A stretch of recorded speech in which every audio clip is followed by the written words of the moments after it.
सिंध का जिला खैरपुर खजूरों के शहर के नाम से भी जाना जाता है।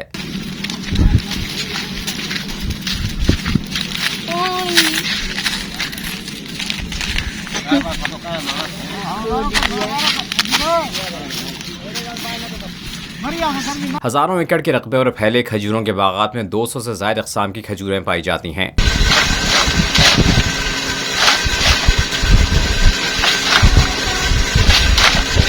जिनमें असील, टोटा, करबलाई, चितरी, बसरा, ईदन शाही सरे फहरिस्त हैं।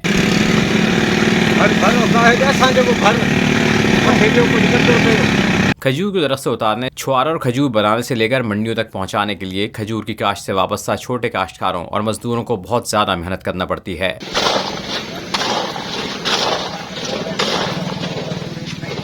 मुनासिब रकम ना मिलने पर ठेकेदार और मजदूर परेशान दिखाई देते हैं। कहते हैं खजूरें सस्ते दामों फरोख्त करने पर नुकसान का खदशा है।